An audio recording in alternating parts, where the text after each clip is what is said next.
أعوذ بالله من الشيطان الرجيم بسم الله الرحمن الرحيم الحمد لله رب العالمين الرحمن الرحيم مالك يوم الدين اللهم صل على سيدنا محمد الفاتح لما أغلق والخاتم لما سبق ناصر الحق بالحق والهادي إلى صراطك المستقيم وعلى آله حق قدره ومقداره العظيم اللهم علمنا ما ينفعنا وانفعنا بما تعلمنا وزدنا من فضلك علما وتعليما إنك على كل شيء قدير ربنا أتينا من لدنك رحمة وهيئ لنا من أمرنا رشدا بسم الله الرحمن الرحيم يا أئمة الشيخ احترم لنا لهذا المحضر ولا تكن نظرة تحتمنا بالبقر. Okay, Bismillahir Rahmanir Rahim. We are going to continue, inshallah, with Bughiyatul Mustafid of Sidi Al-Arabi ibn Saih. We will, inshallah, read through it, and the questions will be taken, and they will take them, and then we will answer them next week, inshallah. Just for today is a slight change. Okay, Bismillah. So we are going to read back from a couple of paragraphs. Shaykh the Sufi Muhaddith, Imam Abu Abdullah Sidi Muhammad ibn Ali at-Tirmidhi, may Allah his author as he be pleased have mercy on him, said. So this is not the same author of Sunan at-Tirmidhi, so we don't want to get confused. This was a muhaddith and a hafiz of hadith, and he was a Sufi, and he was one of the great Sufis that wrote on the maqam, the station of Khatm al-Walaya, which is the seal of sainthood. And so he is not the same as the author of Sunan at-Tirmidhi and the author of Ash-Shama'il. So we shouldn't get confused. But he said, beneficial knowledge is that which becomes ingrained and takes shape in the chest. That is to say that when light rises in the heart and conceptualizes good and evil matters, it leaves a shadow in the heart, which is the conceptualization of matters. Thus, he will come to that which is good and avoid that which is evil. That is beneficial knowledge. And from the light of the heart, those signs come out to the breast, and they are the signs of guidance. And knowledge is studied. Knowledge that is studied, which is knowledge of the tongue, is only something that has been stored away in memory.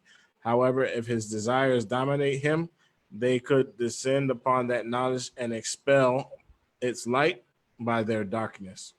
And so what he's saying is that when the light, the knowledge, the beneficial knowledge that becomes ingrained in the heart, it becomes a light in the heart, and that light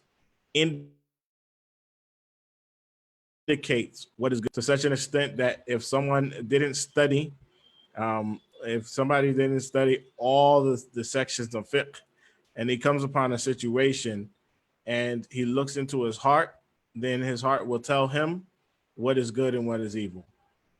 And he will stay away from what his heart tells him is evil, and he will come to what his heart says is good. And in addition, if something is doubtful, then he will stay away from it. And the proof of this, and we always need to bring it back to the Quran and Sunnah, the proof of this ability is when the Sahabi came to the Rasulullah sallallahu alaihi wasallam, and he said, "You have come to ask about, halal and haram. You have come to ask for a fatwa." The Rasulullah sallallahu alaihi wasallam said. The companion said, "Yes." And he said, seek the fatwa from your heart, or consult your heart, for good or righteousness, virtue is what enters the heart and is tranquil and provides tranquility to the heart, and the heart is pleased with it. And sin is what enters the chest and sways from one end to the other, which means that he becomes doubtful over it and it stresses him. And so this is this capability is what is indicated in that hadith, and that is when somebody has beneficial knowledge, then this becomes a capacity that he has. He will not give fatwa to other people. However, he will follow the fatwa of his heart. And the Prophet ﷺ said, "And sin is that which causes you to doubt and to be stressed." He said this, even if all of mankind has given you the fatwa that it is lawful. Even if everybody says it's lawful, if your heart, if you have this capacity, meaning that you have gained beneficial knowledge, then you must go with the fatwa of your heart. And this beneficial knowledge is what is meant in the words of the Imam of Imams, Malik ibn Anas. May Allah be pleased with him. And we said that he calls him Imam of Imams because, he's from Maghrib, and the Maghrib is Maliki. He said, knowledge is not knowing a lot of narrations. Rather, knowledge is a light that Allah casts into the hearts. Sidi Abu Abdullah ibn Abbad radiallahu anhu said, the benefit in knowledge is in its drawing the slave near to his Lord and distancing him from witnessing himself. And that is his maximum felicity and the limit of his seeking and desire. So Ibn Abbas said that, whatever knowledge draws you near to your Lord is beneficial knowledge. Whatever knowledge does not is not beneficial knowledge. And we have to separate here because there are beneficial knowledge sciences that are not religious. And so, for example, medicine. It's a noble science, but it's not religious. However, if somebody uses medicine for the sake of Allah to seek out the medicines, the treatments that Allah has made a means he seeks out the knowledge that Allah has made a means to determining sickness or illness, and then he seeks out he seeks out the treatments that Allah has made a means to removing those illnesses and sicknesses. Then if he does it for the sake of Allah, then it becomes beneficial knowledge, because it becomes a taqarrub. It becomes a way for him to draw close to Allah subhanahu wa ta'ala. And so knowledge that is generally beneficial to one's life or to the greater society can become beneficial knowledge, and with this definition, meaning that it can become a way that one draws near to Allah subhanahu wa ta'ala by doing it for Allah's sake.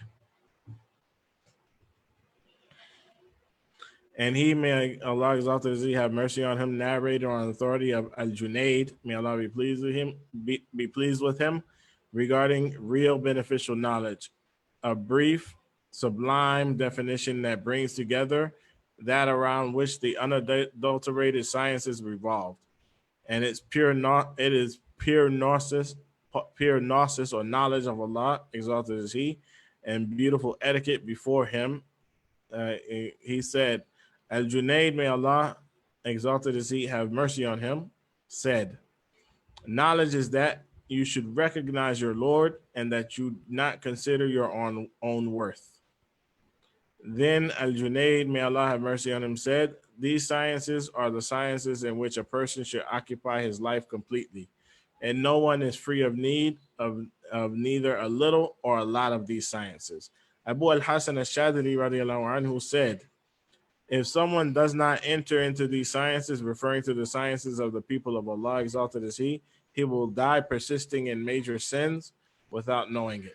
And Sidi Muhammad ibn Abbad radiallahu anhu said, it is possible that a person have no need of other sciences, and other sciences may perhaps even harm the person if he persists in them.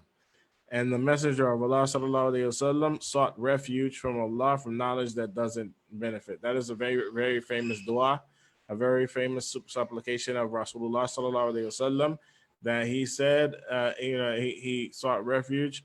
Wa min al-ilmi la yanfa. أعوذ بك من العلم لا ينفع.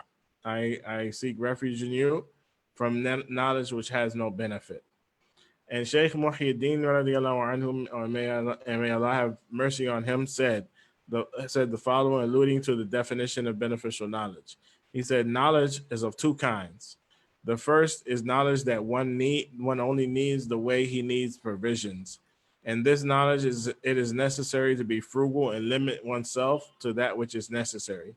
And this is the knowledge of the rulings of the sacred law. One should only investigate that which satisfies his needs at the time, because that knowledge is only connected with the actions that occur in this world. So only take what relates to your actions. The second is knowledge that has no limit at which one should stop. This is the knowledge related to Allah and the stations of the hereafter. Let the slave prepare for each of the stations that which befits it. And he's basically saying what we established earlier, and that is that with the rulings of the sacred law, there is personally obligatory knowledge. There is knowledge that one needs in some of his states, and then there's communally obligatory knowledge. So what Ibn Arabi is saying is to only gain knowledge that one needs in his situations, mean ilmul hal. So you gain the personally obligatory knowledge, and then after that you gain the knowledge that relates to whatever state you are in, and then you leave the community obligatory knowledge to the people who need it, which is if no one has it in your land or in your town, then you need to seek the community obligatory knowledge for the benefit of your community. But if there are scholars who are dedicated to that, then you dedicate yourself after your personally obligatory knowledge, and after the knowledge that pertains to your situation, you dedicate yourself to the knowledge of Allah in the hereafter. And thereafter, if Allah directs you towards knowledge towards the knowledge that is community obligatory, then you take it. But your focus should be the knowledge of Allah in the hereafter. And so that's the end of that. That's basically the end of this section. So we have established that there are two types of knowledge. There's outward knowledge and inward knowledge. And of the outward knowledge, there is knowledge that is personally obligatory. There's knowledge that becomes obligatory upon a person in certain situations. And then there's knowledge that is communally obligatory. And so one should do tabahur. One should become completely immersed in the personally obligatory knowledge and the knowledge that pertains to his state. And then there's inward knowledge or hidden knowledge. And this hidden knowledge is the result of gaining that personally obligatory knowledge and acting upon it perfectly. And then that causes inherited knowledge to pour into the heart. And that is the knowledge of how to purify the heart. And then the knowledge of unveiling, which is the knowledge of gaining knowledge of the divine presence and all that it pertains to it. And meaning the divine essence, the divine names, the attributes, the divine actions, the stations of Rasulullah sallallahu alaihi wasallam. All these things are the knowledge of unveiling, knowledge through unveiling. And so those are the two types of inward knowledge. And beneficial knowledge is, that knowledge that one takes from the exterior and puts into practice, and the knowledge that pertains to Allah and the hereafter, which is the inner knowledge. That is beneficial knowledge. So we have established that. Now, Sidi Al-Arabi ibn Saih is going to give a bit of a warning to those who may misunderstand what is meant by saying that, you know, the scholars of the N-word are superior to the scholars of the outward, or that some of the people of the outward knowledge became critics without right towards the people of Allah. And so they may do that, and they may begin to disrespect the scholars. And so there's a warning coming so that we, we maintain the respect of the scholars. And so what we have is that, you know, the people of Allah, the people who have inner knowledge and the people who have outer knowledge, they are colleagues in the knowledge of the knowledge of the Quran and the Sunnah, and each of them has a specialty, and so we have to respect each of them in their specialty, and it is important. So this warning is for all of us, so that we may take heed and continue to have great esteem for the scholars of our community. So he says, warning, the narrations that we have brought in this section, which are meant to check the people of criticism and waywardness, should not become a pretext to eat the flesh of the guided imams, who are the bearers of the pure sacred law and the authorities of the sunnah and the religion. Indeed, the evil outcome of that is grievous, and its pasture is poisonous. Its sustenance, its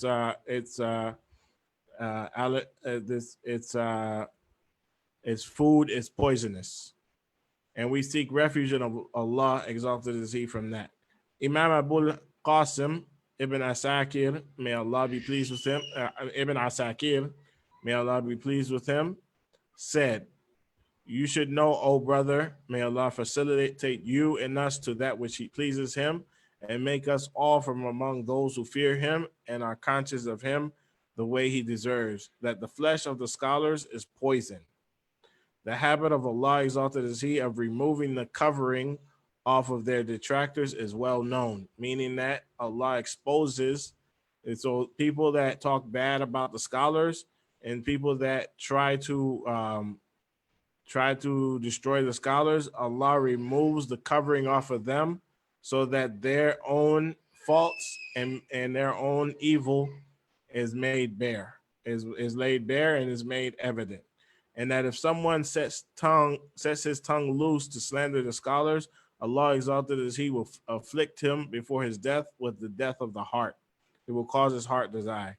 And in Surah An-Nur, Allah subhanahu wa ta'ala says, then let those who disobey His command beware, lest there befall them a sedition, or lest there befall them a painful punishment. May Allah subhanahu wa ta'ala grant us refuge from that and make us of the people who respect us, the people of knowledge.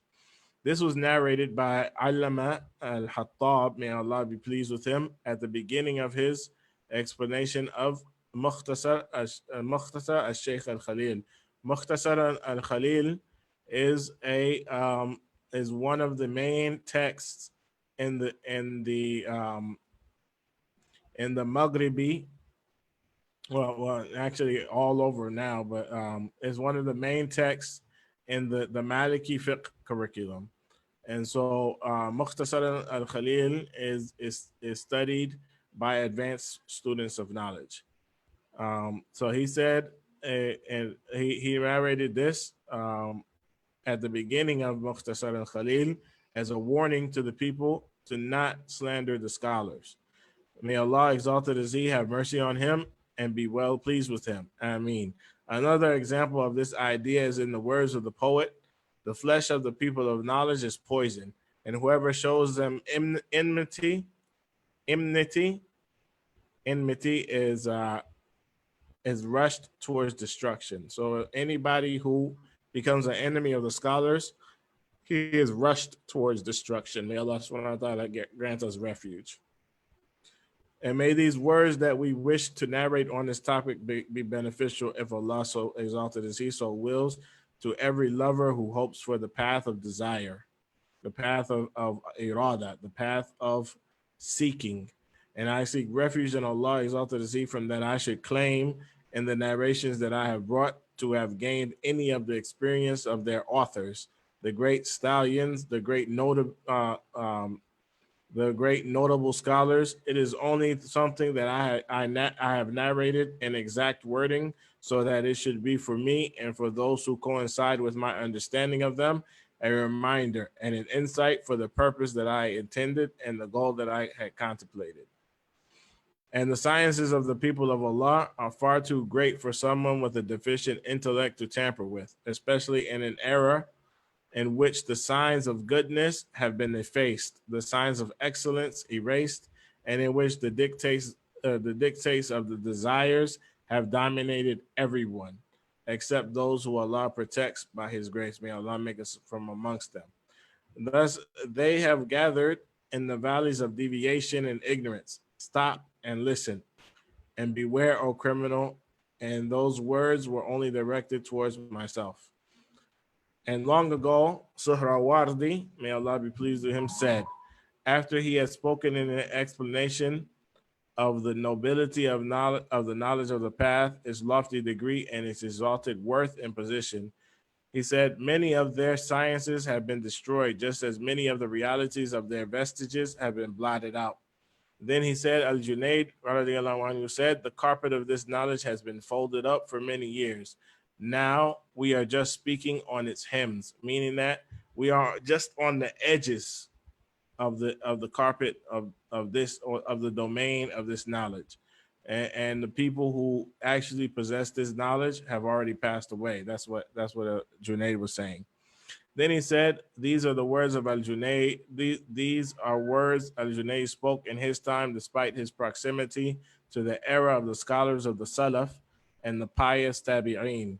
Then how is it for us, with the remoteness of that era and the scarcity of the ascetic scholars and the knowers of the realities of the religion?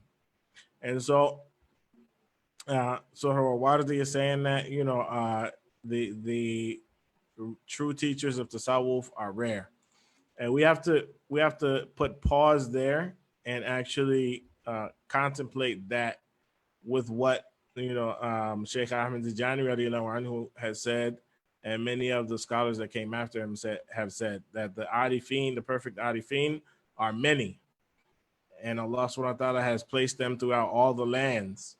However, they have been hidden from the common people because of from the ordinary people like us, because of the situations that had dominated the ordinary people and their desires and the veils of the world that have covered them.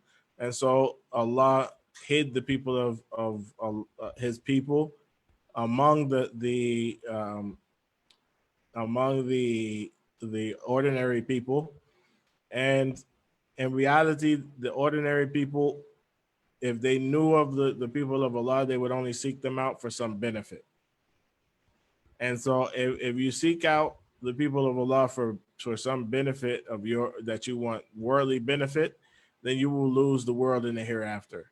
And so Allah hid them in order to protect the ordinary people from seeking them out for corrupt aims, in order to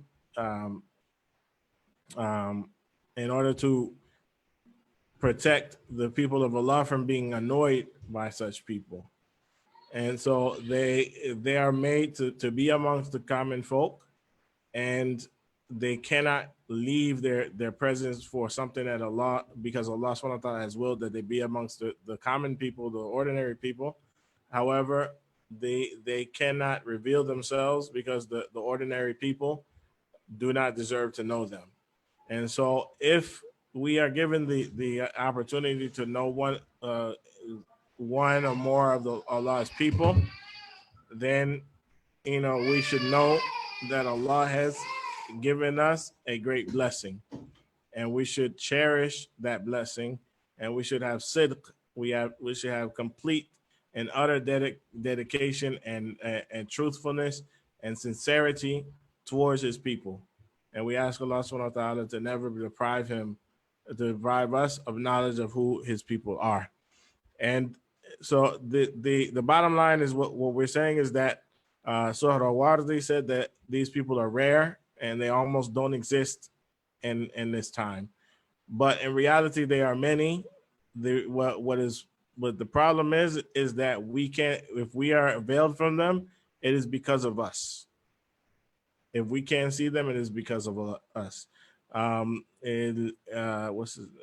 Karim Al Jili, may Allah be pleased with him, said, is not that the sheikhs are rare, it is that sincerity is rare.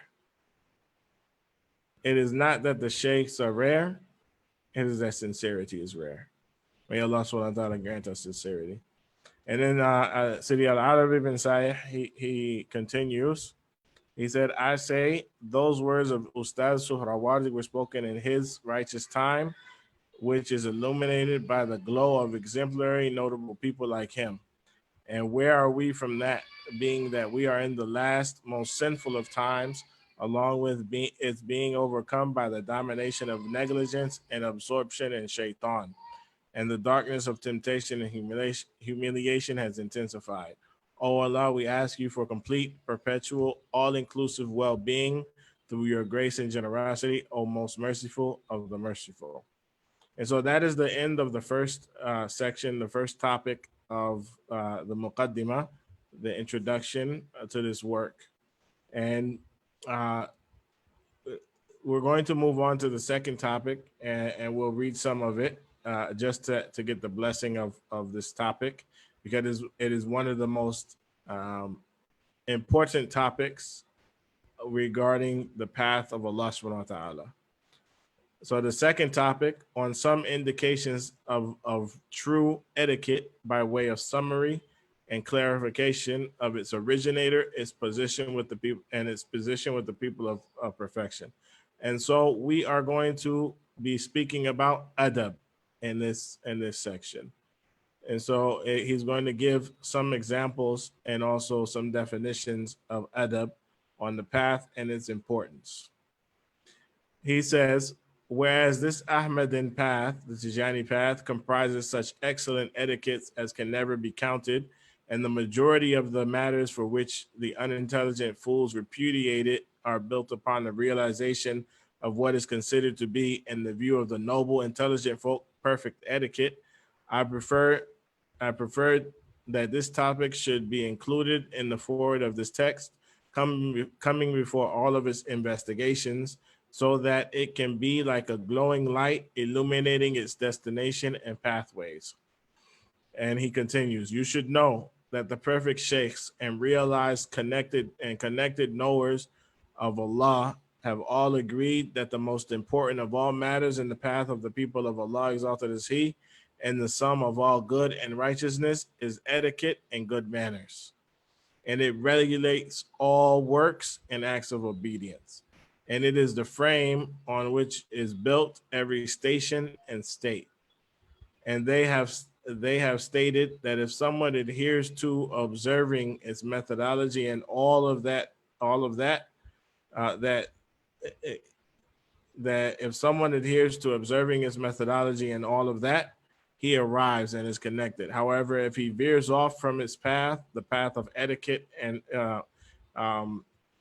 the path of true etiquette and good manners, then he will be disconnected and separated. May Allah subhanahu wa ta'ala grant us true etiquette with his presence and with the people of his presence. Ameen. That is because all of the path is etiquette, just as has been mentioned.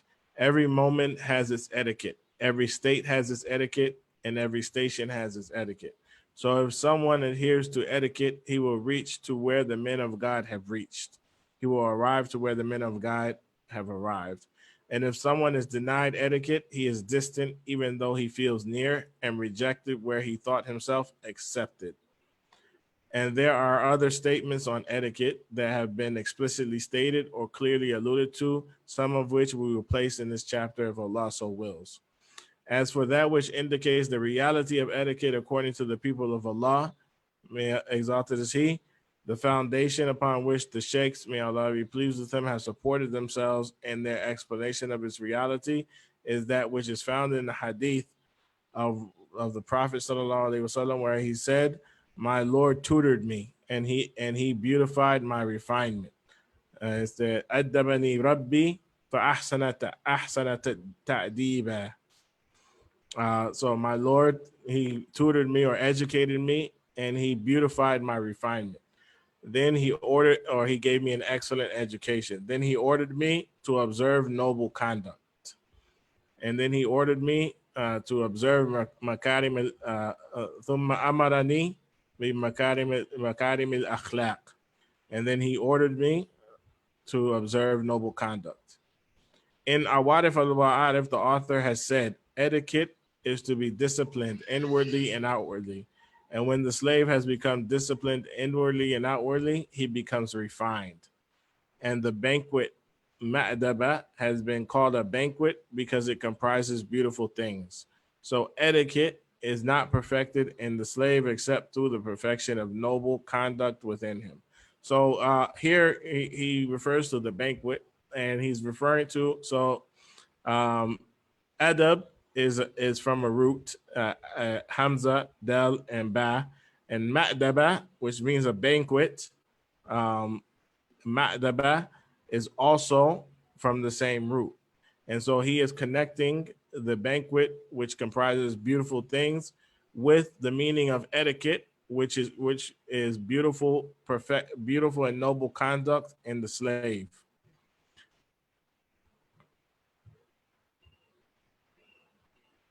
And so we're gonna leave it there, inshallah, and then we'll pick up from this chapter next week, and then we'll give it a brief summary of what exactly is adab, because many of us believe that adab is to be soft, or adab is to have to always defer to other people and things like this, and this is not adab at all. Every situation has adab, and so where Allah subhanahu wa ta'ala has told us, or Rasulullah sallallahu alaihi wasallam has told us, that when you see an evil, you should stop it with your hand, then the adab of stopping evil at the time when it is time to stop it with your hand is harshness. That's adab. That's is not soft. Is not being soft. So adab is to observe the rights of every situation in every state, and that is what adab is. And inshallah, we'll go into this more next week, and we'll get more into this section, inshallah. وصلى الله تعالى على سيدنا محمد وعلى آله وصحبه وسلم. سبحان ربك رب العزة عما يصفون وسلام على المرسلين والحمد لله رب العالمين. بسم الله الرحمن الرحيم. قل هو الله أحد الله الصمد لم يلد ولم يولد ولم يكن له كفوا أحد. Oh Allah, we ask you to grant us both the knowledge of the exterior, the knowledge that we need to practice our religion, and we ask you to grant us beautiful action upon such knowledge. And we ask you, Allah subhanahu wa ta'ala, oh Allah, we ask you to grant us inner knowledge, which is the result of that knowledge, and the knowledge of purifying ourselves, and the knowledge of unveiling it, and the knowledge of you, oh Allah. And we ask you to grant us that, all of that, through your grace and mercy, for we are undeserving. And we ask you, Allah, to grant us proper etiquette with you, with your presence, with your Rasul sallallahu alaihi wasallam, with his deputies amongst the scholars and the arifin, and with all of mankind and all of creation. And we ask you this also, Allah, by your grace and mercy, and not because we deserve any of that. اللهم صل على سيدنا محمد الفاتح لما أغلق والخاتم لما سبق ناصر الحق بالحق والهادي إلى صراطك المستقيم وعلى آله وصحبه وسلم. سبحان ربك رب العزة عما يصفون وسلام على المرسلين والحمد لله رب العالمين.